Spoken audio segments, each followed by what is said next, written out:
O segundo reinado é a fase da história do Brasil que corresponde ao governo de Dom Pedro II.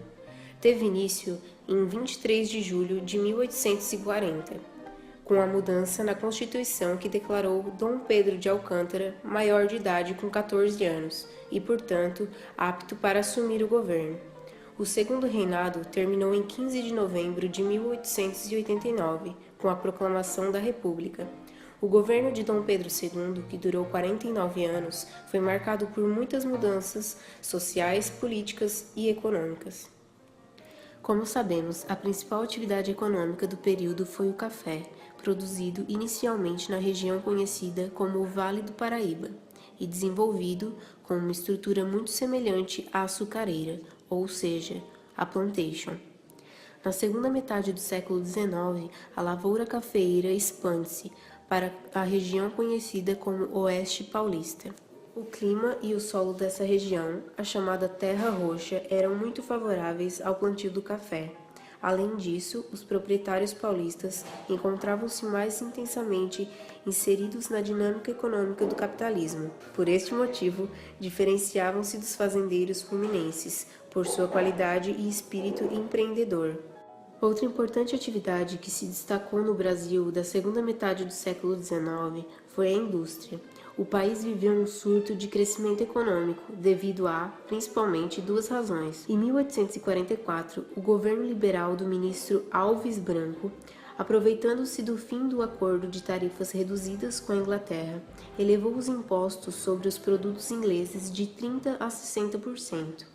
Essa medida, nas palavras do próprio ministro, visavam a não só preencher o déficit do Estado, como também proteger os capitais nacionais já empregados dentro do país, em alguma indústria fabril, e animar outros a procurarem tal destino.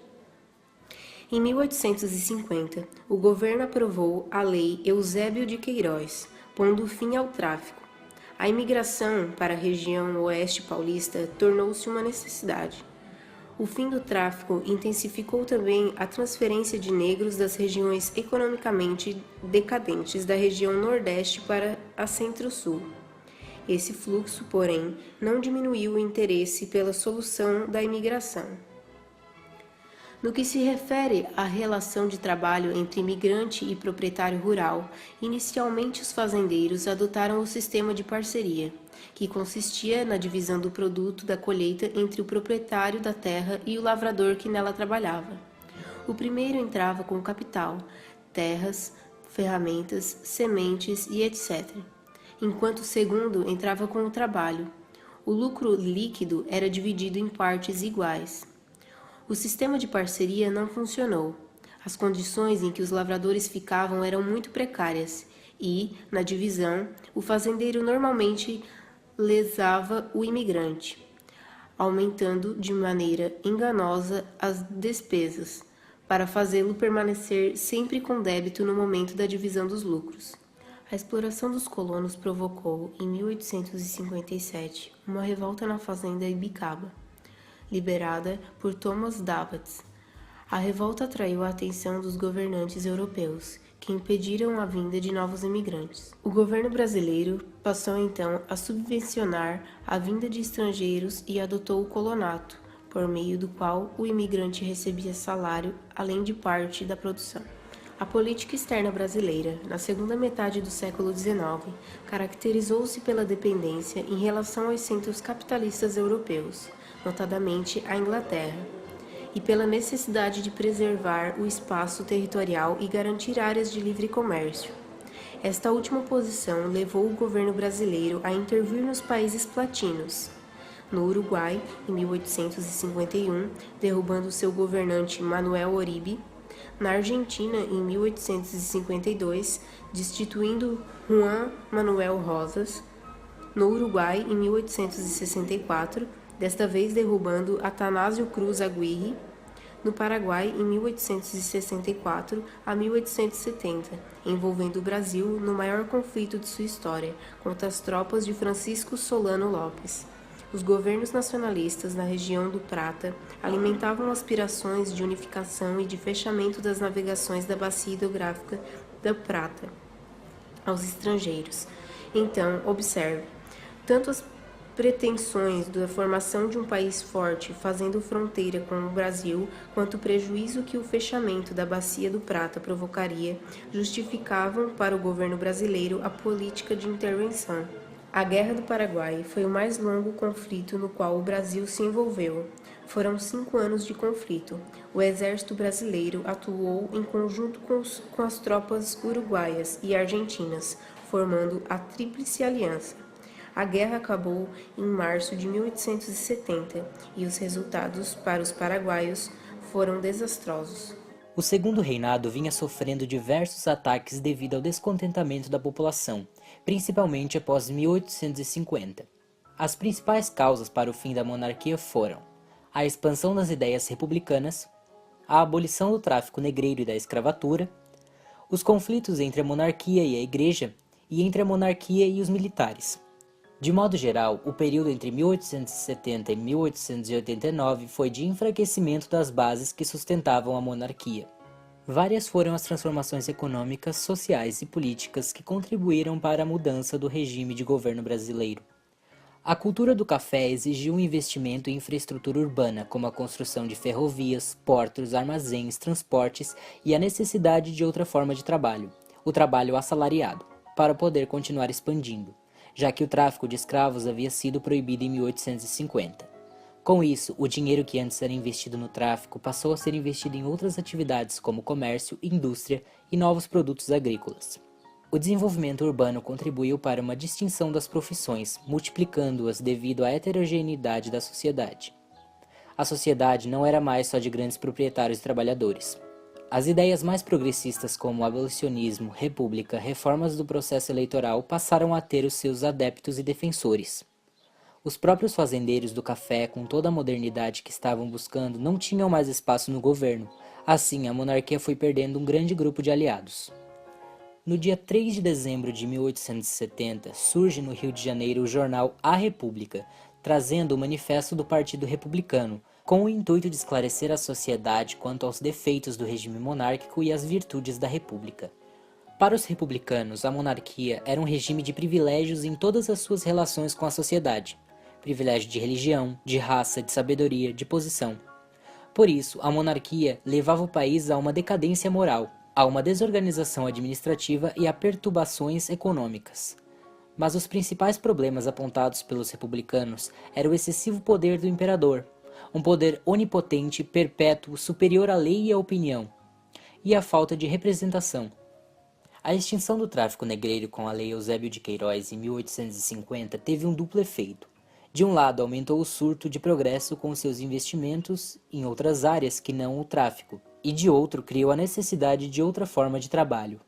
Depois houve a instituição da Lei do Ventre Livre, em 1871, na qual todos os filhos de mulheres escravas nascidos a partir da data da lei eram considerados livres. Tal lei causou um reboliço no parlamento e entre os senhores fazendeiros, que temiam perder a sua força trabalhadora estável e lucrativa. A campanha chegou no fim em 1888, com a Lei Áurea, sem que os senhores de escravos fossem indenizados por isso. Muitos fazendeiros sofreram grandes perdas e alguns até se arruinaram devido à abolição. Esse grupo descontente passa então a fazer parte da oposição à monarquia. A Constituição de 1824 previa a religião católica como a oficial do Estado.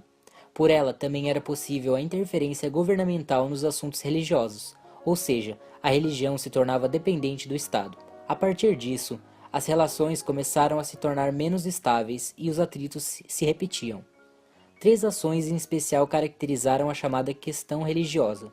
A primeira foi no início do período monárquico, em que Dom Pedro I se mostra contra as ordens religiosas. A segunda ocorre por ocasião da Lei do Ventre Livre, em que um padre católico fez em loja maçônica saudação ao presidente do Conselho dos Ministros, também maçom. Porém, a maçonaria havia sido considerada anticatólica pelas bulas papais e o bispo Dom Pedro Maria Lacerda suspende o padre do púlpito e do confessionário. As lojas maçônicas se revoltam com esse episódio e acusam a igreja de intolerante.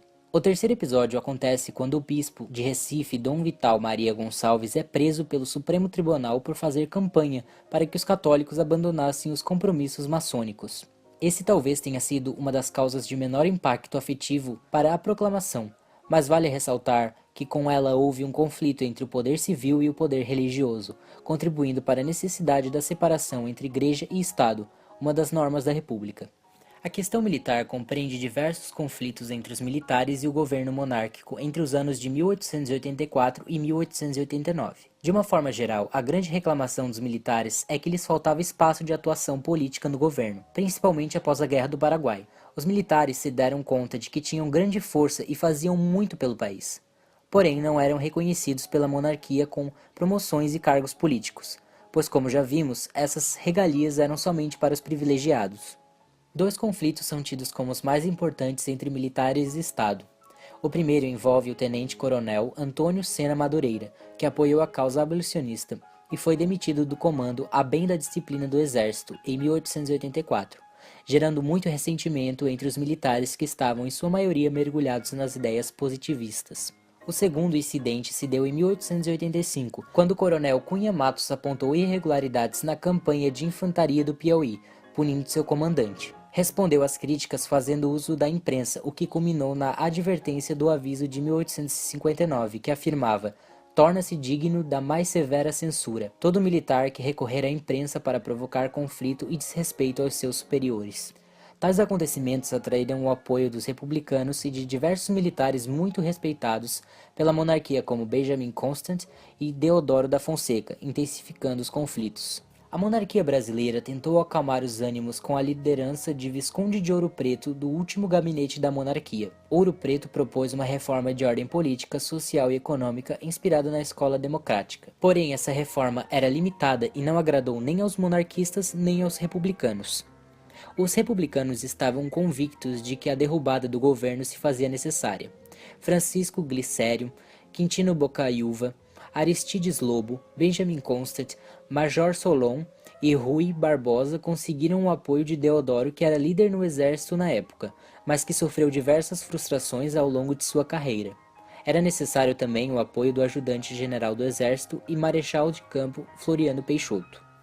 O governo tomou conhecimento das manifestações e Ouro Preto recorria ao ajudante-general Floriano Peixoto, que o tranquilizava dizendo que apesar de estarem tramando algo, era preciso confiar na lealdade dos chefes.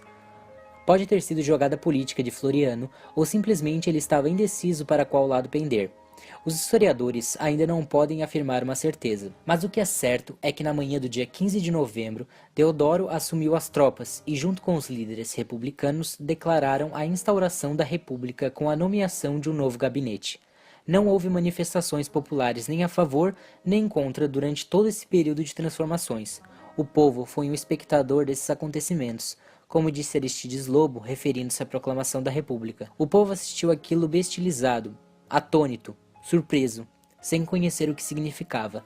A primeira fase da República Brasileira é denominada como República Velha, que é dividida em dois períodos, a República da Espada e a República do Café. A República da Espada se iniciou no ano de 1889, onde teve-se o governo provisório. O governo provisório tinha como função estabilizar o novo sistema, pois a República ainda era muito recente no Brasil. Foi comandado por Deodoro da Fonseca, que desejava governar um país como quem comandava um quartel.